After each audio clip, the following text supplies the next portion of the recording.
And now another big case is the case with conservative religious and conservative constitutional groups that have been targeted by the IRS over recent months. They've been pushing back, and they filed suit against the IRS, and handling these cases is Jay Sekulow of the ACLJ. Jay's a great friend. He's a personal and skilled advocate for the Constitution. And I don't know how many cases you've argued at the Supreme Court now, Jay, but thanks for doing this. What's the update? Where are we now?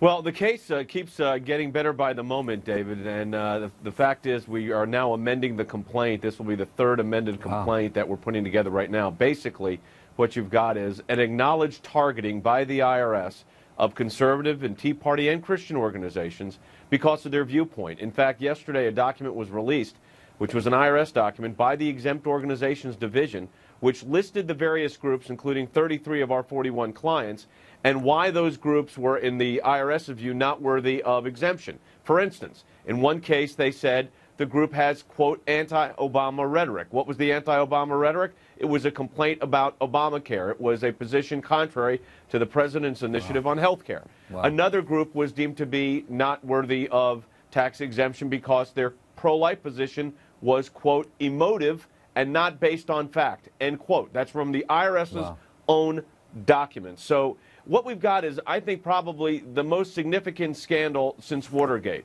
breaking right now. And if you look at Benghazi, of course, it's a whole different level because you had 4 Americans lose their lives. So I don't want to belittle that one in any way.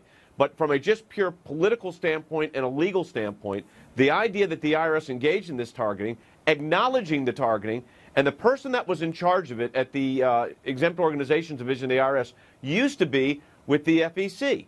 And Jim Bopp was just on. Jim is a good friend. Jim had a case in the 1990s where the FEC, under Lois Lerner's leadership, were asking various individuals, including Oliver North, what the contents of their prayers were.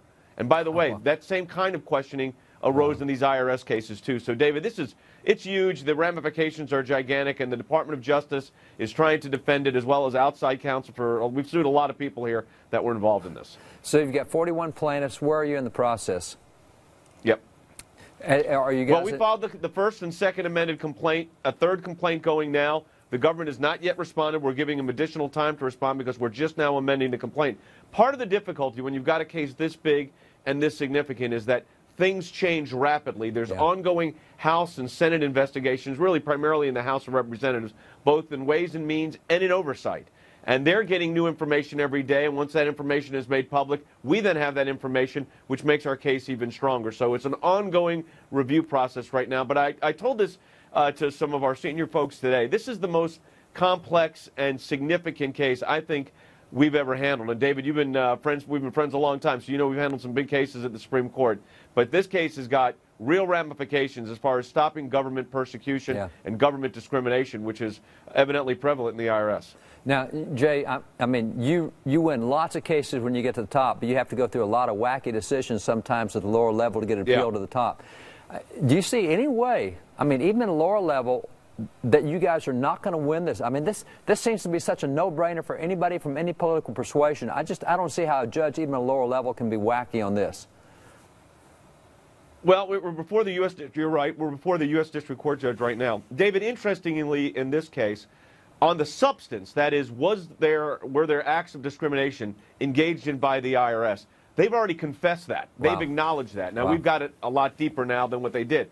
However, what I think they're going to do when we see the government's response, it's going to be very technical on procedural matters. They're going to do, I suspect, everything they can procedurally to keep these cases from being litigated. Let me tell you, the last thing they want is discovery. That's right. They don't want us taking the deposition of Lois Lerner. They don't want the depositions of Holly Pass. So I think you'll see some procedural issues which may have to then go up to the courts of appeal. So we're kind of bracing ourselves for a long haul here. This one's not going to be over with quickly. Yeah, this one may be a few years. Now, you're a great observer of the Supreme Court. You look at what they got this next year. What do you see at the Supreme Court this next year that concerns you or gladdens you, either way?